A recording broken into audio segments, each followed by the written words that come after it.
সবার প্রথমে মৌয়ের বাবার আত্মার শান্তি কামনা করি।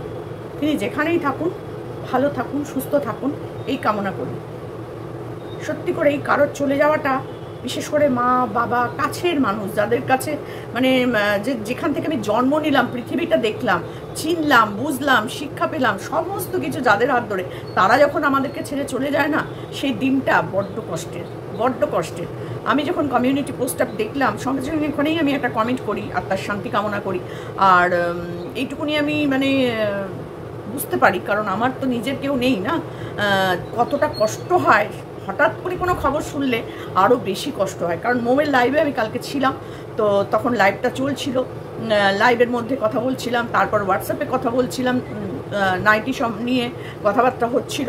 তো হঠাৎ করে সকালবেলা, মানে সকালে না, হ্যাঁ সকালেই তো খবরটা পেলাম যে মোয়ের বাবা আর নেই। সত্যি বলছি, এত মনটা খারাপ হয়ে গেল না, তোমাদেরকে কি বলবো।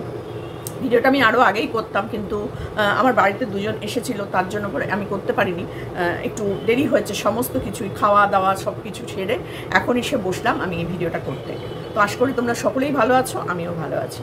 তো যেটা বলতে এসেছি সেটা হচ্ছে, মৌ তোমাকে এখন অনেক অনেক বেশি সাবধান হতে হবে, শক্ত হতে হবে। কারণ তোমার মাও আছেন, তাই না? তোমার দাদা বৌদি আছেন ঠিক কথা, কিন্তু তোমার ওপরে কিন্তু অনেকটাই চাপ সামনে। সেইটার জন্য তোমাকে অনেক অনেক বেশি সাবধান থাকতে হবে এবং মানে কি বলবো, অনেক কিছু মানিয়ে নিতে হবে। ভেঙে পড়লে চলবে না, কারণ যে এটার মধ্যে দিয়ে তুমি যাবে আর কিছুদিন বাদে, সেটা কিন্তু অনেক অনেক টাফ একটা সিচুয়েশান। তো সেইখানে তোমাকে খুবভাবে নিজের মনটাকে শক্ত করে, মনটাকে একটু অন্যদিকে চিন্তাভাবনা করে তোমাকে থাকতে হবে। ভগবান কেন এই সময় তোমার কাছে এই জিনিসটা পাঠালো, এই দুঃখটা কেন দিল, আমি জানি না। দেখো, সব জিনিসেরই না একটা করে কারণ থাকে, জানো তো।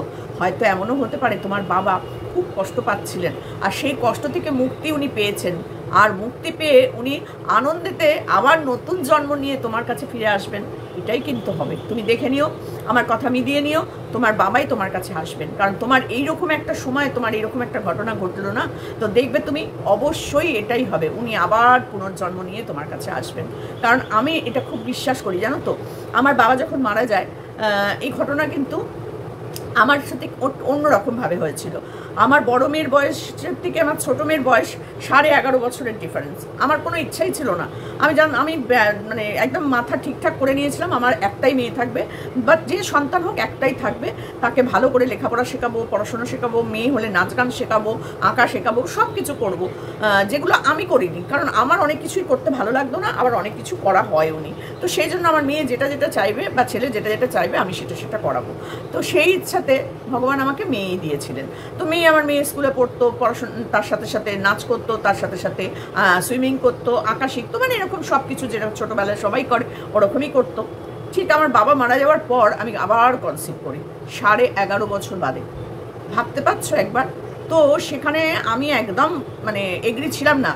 তো সবাই তখন আমাকে বললো যে তোর বাবাই তোর কাছে ফিরে আসছে। আর আমার বাবা না আমাকে প্রচণ্ড ভালোবাসতো, প্রচণ্ড, মানে কি বলবো, কিছু বলার আগেই বাবা সেটা পূরণ করে ফেলতো। বুঝে যেত যে আমার এটা দরকার বা আমার এটা ভালো লাগছে।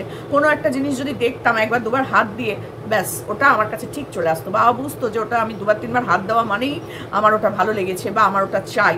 তো বুঝে যেত, বুঝেছো? কোনো দিন জিজ্ঞেস করতো না, বলতেই হতো না কোনো দিনও।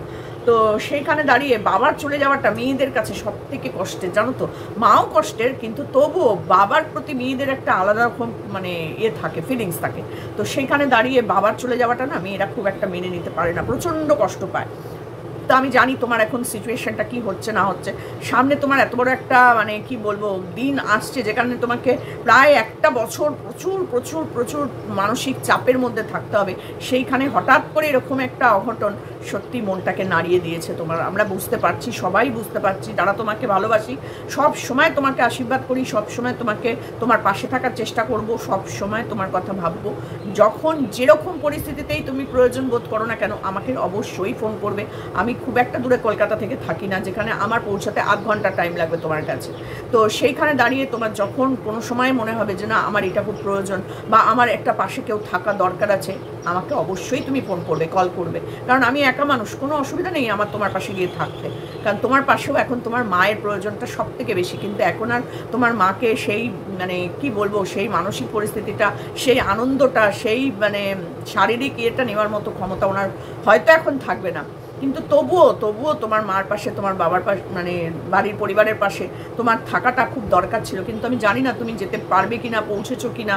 কারণ তোমার তো পাসপোর্ট ভিসা, বাংলাদেশে যেতে গেলে এরকম কোনো ব্যাপার থাকে, বা তোমাদের যদি কোনো অন্য কোনো পথ থাকে না, অনেক সময় যায় সেখানে টাকা পয়সা দিয়ে, বর্ডার মানে বিএসএফদেরকে টাকা পয়সা দিয়েও দেখেছি আমি অনেকে যাওয়া যায়, যদি পাসপোর্ট থাকে তো দেয় যেতে। আর এরকম একটা সিচুয়েশন, জানি না তারপরে আবার তোমার 3 দিনের না 4 দিনের কাজও থাকবে। তো সেগুলো সব কিছু মিলিয়ে না সত্যি মনটা ভীষণ ভীষণ খারাপ হয়ে গেছে, বিশ্বাস করো। তো আমি জানি, দেখো ভগবান ঠিক তোমার কাছে ফিরিয়ে দেবে।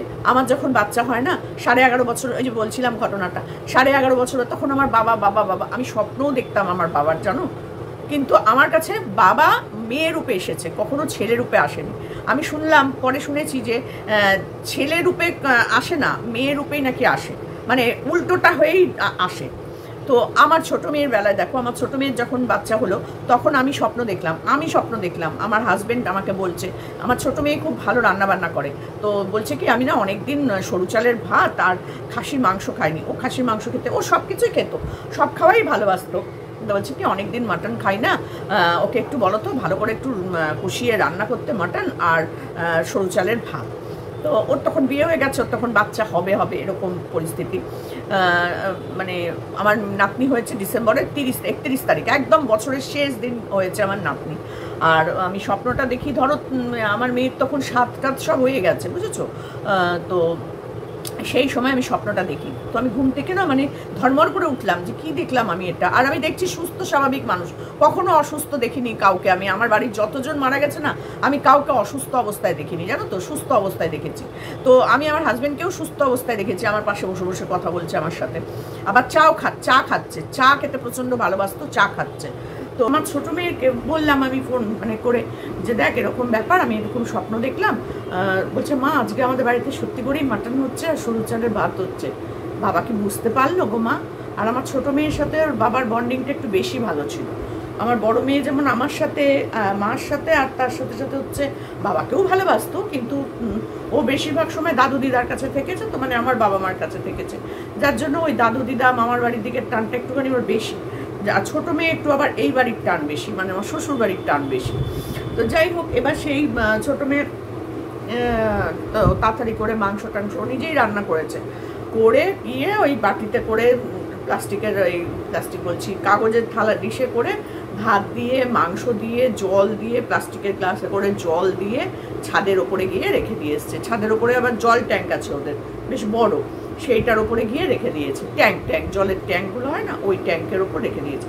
বলছে মা তুমি বিশ্বাস করবে না, আমি দিয়ে জাস্ট ঘুরে আসতে না আসতেই কা কা কা কা, ও যেতেই যখন ও নিয়ে গেছে ভাতটা তখন থেকেই কা কা কা করে কাকের চিৎকার। বলছে আমি দিয়ে আসতে না আসতে আমি বুঝতে পারছি ছপান করে এসে বসে ওখানে খাচ্ছে। আর দেখতে নেই, আমি বলে দিয়েছি দেখবি না, দিয়ে চলে আসবি। বলছে আমি সাইড করে দাঁড়িয়েছিলাম, দেখছিলাম না, মানে বুঝতে পারছিলাম যে খাচ্ছে।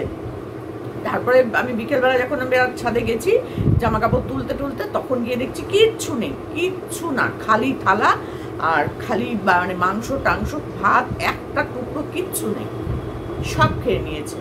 আর জলের গ্লাসটা উল্টে পড়ে মানে এরকম কাত হয়ে পড়ে আছে। তাহলে ভাবো তো এইগুলো না হয়, বাবা অনেক সময় ফিরে আসে, মাও অনেক সময় ফিরে আসে। তো আমি বলবো তোমার সন্তান হয়ে যেন তিনি তোমার কাছেই আসেন। তো যেখানেই থাকুন উনি যেন শান্তিতে থাকুন, ওনার আত্মার শান্তি কামনা করি। মানে কি বলবো, এখানে ভাষা নেই গো। আমারও সবাই হারিয়ে গেছে, তো আমি বুঝতে পারি ভীষণ কষ্টটা। আমার বাবা মা, হাজবেন্ড, বোনের বর, ননদ, শ্বশুর শাশুড়ি, কেউই নেই আমার। তো সেখানে দাঁড়িয়ে আমি মানে সম্পূর্ণ একা একটা জীবনযাপন করি। আমি বুঝতে পারি, সেই জন্য কারোর কোনো কষ্ট হলে না আমার ভীষণ কষ্ট হয়, বিশ্বাস করো। কারোর কেউ মারা গেলে, কেউ অসুস্থ হলে, কারোর কোনো কষ্ট দুঃখ শুনলে আমি চুপ করে থাকতে পারি না, কেন জানি না। তো এটা আমার হয়তো জন্মগত স্বভাব বলতে পারো, কিন্তু তবুও কত কথা শুনেছি লোকের কাছে, বিশ্বাস করো। এই ওয়াইটিতে এসে কত অপমান, কত বদনাম হয়েছে, কত মানুষ আমার ভিডিও দেখতো, এখন আর দেখে না। সমাধিকে খারাপ, ভীষণ খারাপ সমাধি দোগলা, সমাধি ওই হয়ে গেছে। কিন্তু বিশ্বাস করো, মানুষ মানে মনের দিক থেকে আমি এতটুকুনিও কিন্তু খারাপ মানুষ নই। তো যাই হোক, আমি আমার কথা এখানে বলতে বসিনি, আমি শুধু ওনার আত্মার শান্তি কামনা করতে এসেছি, এবং মৌকে যেটা বলতে এসেছি, তোমাকে কিন্তু এখন অনেক অনেক ধৈর্য ধরে থাকতে হবে মৌ। পাশে কল্লোল আছে, তোমার শাশুড়ি মা আছে। তো যাওয়ার দিনটা এখন হয়তো আবার তোমাদের পিছোতে হবে, কারণ এই যা সিচুয়েশান, এখন তো তোমার 4 দিনের কাজ, তারপরে তুমি ওইখানে যেতে পারবে কি না সেগুলো তো অতটা আমরা জানি না। নিশ্চয়ই কিছু না কিছুভাবে আমরা খবর পাবই, আর ফোন নাম্বার যেহেতু আছে, ফোন করলেও একটু খবর নিশ্চয়ই পাবো। তো তার আত্মার শান্তি কামনা করে আমি ব্লগটা শেষ করছি। আর তুমিও খুব খুব শক্ত মনে থাকো কল্লোল, তুমি ওকে একদম মানে কি বলবো, স্বামী, বাবা, দাদা, ভাই, বন্ধু সব কিছু হয়ে কিন্তু তোমাকে থাকতে হবে। ওর মাথার উপর থেকে কিন্তু ওর বাবার হাতটা চলে গেল, আর এই সময় বাবা জেনেও যেতে পারলো না যে মেয়েটার একটা সন্তান আসছে। তো যাই হোক, বাবাই সন্তান রূপে যেন ফিরে আসে, এই কামনা করি। তো চলো আজকের মতো ব্লগটা শেষ করি। মৌ সবসময় পাশে আছি, সবসময় তুমি পাশে পাবে। চলো টাটা।